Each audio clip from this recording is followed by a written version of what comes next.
సందర్భంగా మాట్లాడవలసిందిగా మీ అందరి చప్పట్ల ద్వారా వారిని ఆహ్వానిస్తున్నాం.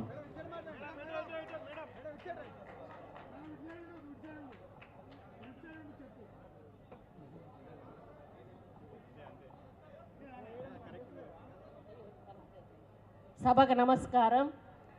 ఈరోజు రాజ్ ఠాకూర్ నియోజకవర్గం అయినటువంటి రామగుండంలో పెద్ద ఎత్తున అభివృద్ధి సంక్షేమ కార్యక్రమాల కోసం మన ముఖ్యమంత్రి మన డిప్యూటీ సీఎం గారిని ముఖ్య అతిథిగా ఆహ్వానించి ఈ సభకు అధ్యక్షత వహించినటువంటి రాజ్ ఠాకూర్ గారికి మరియు నా సహచర మంత్రులు సోదరులు శ్రీనివాస్ రెడ్డి గారికి, శ్రీధర్ బాబు గారికి, లక్ష్మణ్ గారికి, అదే వరకే వేణుగోపాల్ గారికి, జనక్ ప్రసాద్ గారికి, కలెక్టర్ గారికి మరియు జెన్కో మరియు ఇతర జిల్లా అధికారులకు, వేదిక మీద ఉన్నటువంటి నాయకులకు, వేదిక ముందు వచ్చినటువంటి కార్యకర్తలకు, కార్మికులకు, సోదర సోదరీమణులకు, పత్రికా మిత్రులందరికీ కూడా నా యొక్క హృదయపూర్వక నమస్కారం.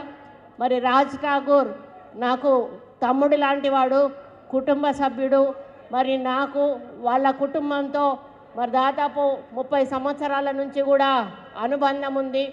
మరి అతను రాజకీయాల్లోకి వచ్చిన దగ్గర నుంచి కూడా ప్రజాసేవ చేయాలని ఎంతో తపన పడుతూ మరి ఎంతో శ్రమపడి మరి ఎన్నోసార్లు మరి గెలవాలని పోయినా కూడా ఆయన ఈసారి రేవంత్ అన్న మరి ముఖ్యమంత్రిగా ఉన్నప్పుడు ఆయన ఎమ్మెల్యేగా గెలిచి ఈరోజు ఇన్ని సంవత్సరాల నుంచి ఏదైతే ప్రజలకు చేయాలని ఆయన తపన పడ్డాడో అవన్నిటిని కూడా అమలు చేయడానికి కృషి చేస్తున్న విషయం మనందరికీ కూడా తెలుసు.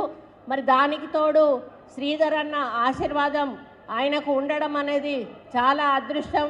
ఎందుకంటే శ్రీధర్ అన్న కూడా మేమిద్దరం కూడా ఒకటే సీనియారిటీలో ఉన్న వాళ్ళము. మరి శ్రీధర్ అన్న ఏదైనా కూడా మాట ఇచ్చాడంటే ఆ మాట నిలబెట్టుకునే వరకు కూడా వదిలిపెట్టేటువంటి వ్యక్తిత్వం ఉన్న మనిషి కాదు.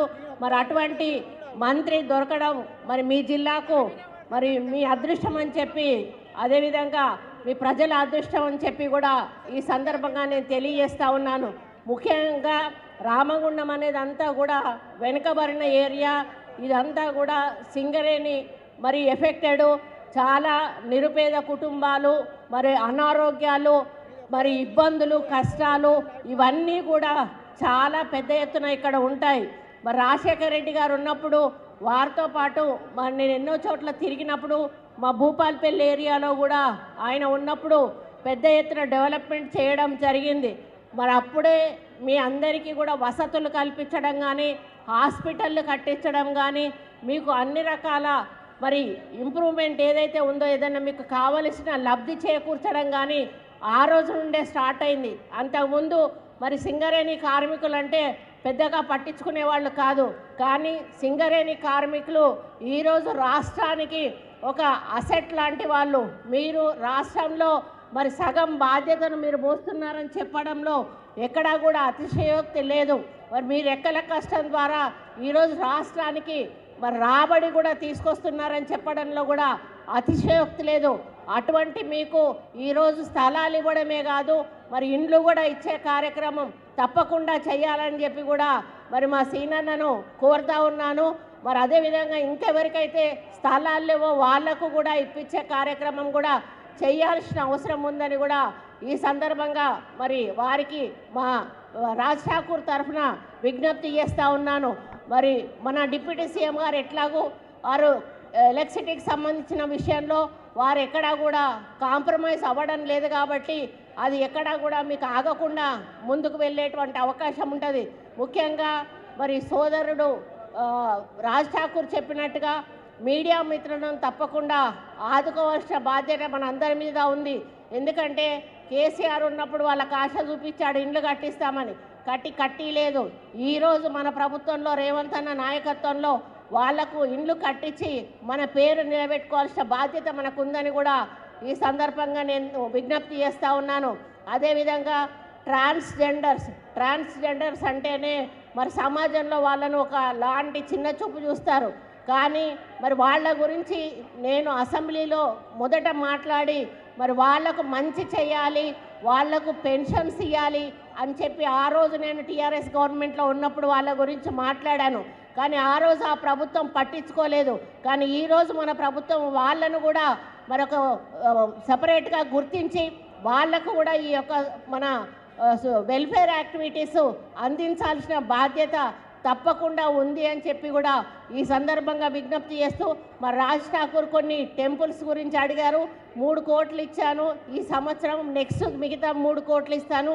ఆ 12 కోట్ల టెంపుల్ ముఖ్యమంత్రి గారి మరి మాట ఇచ్చారు కాబట్టి అది ముఖ్యమంత్రి గారికి ఫైల్ ఫార్వర్డ్ చేస్తాను. మరి అక్కడ మీరు ఎస్డిఎఫ్ ద్వారా తీసుకోవాల్సిందిగా, ఎందుకంటే అంత మొత్తం మేము ఇచ్చే అవకాశం లేదు.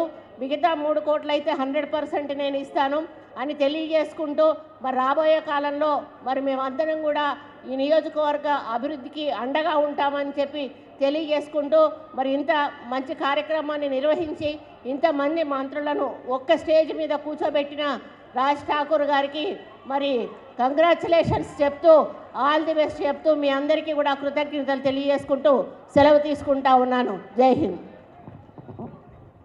Thank you madam. సో గౌరవనీయులు, నాటి రామాయణంలో లక్ష్మణుడు